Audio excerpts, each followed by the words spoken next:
Selamat pagi semua, apa kabar? Semoga semuanya dalam keadaan sehat walafiat. Kembali lagi bersama saya di sini dalam pelajaran seni budaya. Kali ini kita masih membahas pada materi seni rupa dua dimensi. Jadi berdasarkan dengan apa yang sudah kita pelajari, kalian bisa paham bahwa seni rupa dua dimensi itu merupakan sebuah seni rupa atau gambar yang memiliki dua ukuran dan dua dimensi, yaitu ukuran panjang kali lebar, serta yang dapat dilihat pada satu sisi atau satu arah saja. Nah, untuk lebih jelasnya mengenai cara serta tutorial mekanisme dua dimensi dapat kita saksikan pada video berikut ini.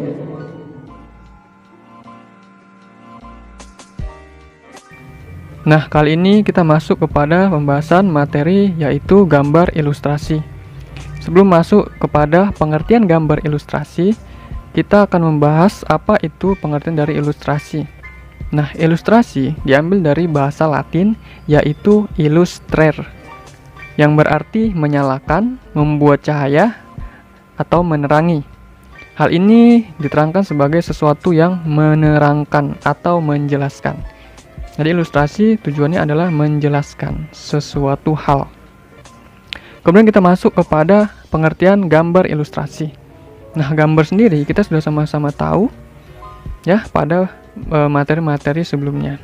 Jadi, gambar ilustrasi adalah sebuah gambaran yang bertujuan untuk menceritakan, menjelaskan sesuatu suasana, keadaan, atau hal abstrak lainnya yang tidak terlihat atau tidak tampak, kemudian agar menjadi terrepresentasikan melalui bentuk visual.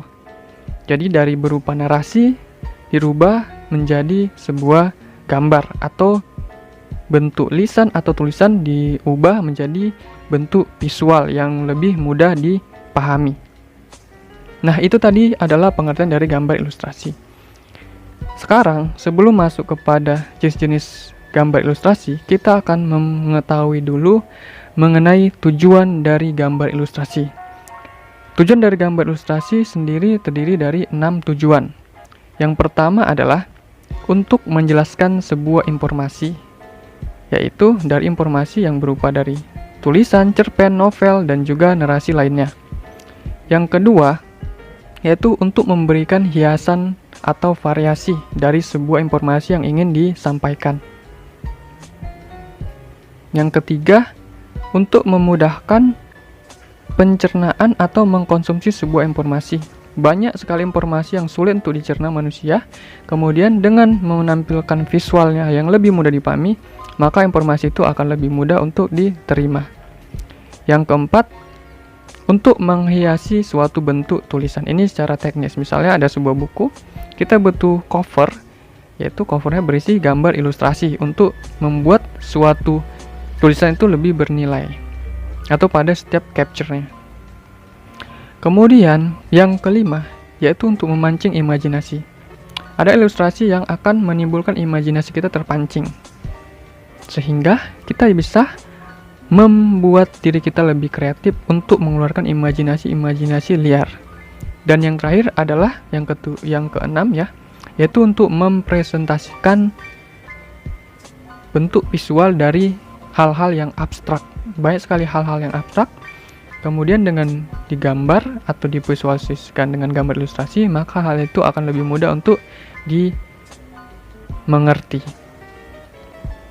Nah, sekarang setelah kita sudah tahu apa pengertian gambar ilustrasi dan juga tujuan gambar ilustrasi, kita akan masuk kepada bentuk-bentuk ilustrasi atau jenisnya. Berikut adalah jenis-jenis gambar ilustrasi. Yang pertama, ilustrasi naturalis. Ilustrasi naturalis ini adalah gambar yang menceritakan suatu suasana lingkungan, baik itu bentuk alam atau suasana yang terjadi di sekitar kita secara real, tidak mengubah atau melebih-lebihkan apa yang terdapat di sana. Kedua, ilustrasi dekoratif. Ilustrasi dekoratif ini tujuannya adalah untuk menghias sesuatu hal ya, suatu bentuk narasi atau apapun itu dengan gaya yang disederhanakan ya, ataupun dilebih-lebihkan. Ketiga, ilustrasi kartun. Nah, ilustrasi kartun ini adalah ilustrasi yang biasanya menggambarkan atau memvisualisasikan suatu profil atau tokoh atau sosok ke dalam bentuk kartun atau sosok yang lebih sederhana. Bisa seperti kita karakter-karakter yang ada di komik atau anime, ya, baik komik barat ataupun komik Jepang. Nah, itu adalah bagaimana menggambarkan suatu tokoh menjadi bentuk gambar atau bentuk representasi dari manusia itu sendiri. Yang keempat, ilustrasi karikatur. Ilustrasi karikatur ini hampir sama dengan karakter, ya. Dia lebih menguatkan karakternya dari tokoh. Bukan hanya tokoh, tapi dia membuat karakter itu lebih hidup dengan gaya yang dilebih-lebihkan proporsinya. Jadi proporsinya tidak sesuai dengan proporsi aslinya. Misalnya matanya lebih besar, hidungnya lebih mancung, atau mulutnya lebih kecil dan sebagainya. Itu tergantung dengan kesan karakter apa yang ingin ditampilkan pada sosok tersebut. Nah, biasanya karikatur ini tujuannya untuk sindiran, kritik, atau juga yang disebut dengan sarkasme. Yang kelima, yaitu cerita bergambar atau biasa kita kenal dengan komik. Nah, ini di media sekarang banyak sekali sumber komik yang bisa kita baca seperti webtoon atau sejenisnya.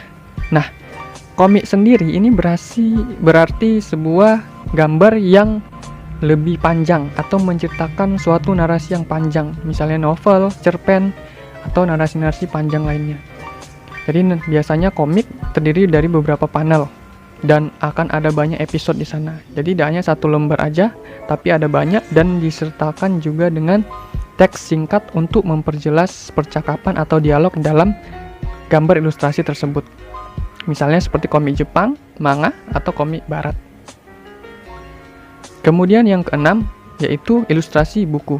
Nah, ilustrasi buku ini bisa kita jumpai pada umumnya di cover. Cover buku itu merupakan ilustrasi, artinya menjelaskan atau mewakili daripada keseluruhan isi dari buku tersebut. Jadi, ilustrasi cover gunanya untuk menjelaskan secara singkat apa yang terdapat dalam isi buku tersebut. Namun juga ada ilustrasi buku yang terdapat setiap chapter. Jadi setiap chapter itu ada gambar-gambarnya yang menjelaskan teks pada chapter tersebut. Nah, yang terakhir yaitu ilustrasi khayalan atau yang nomor 7, ya.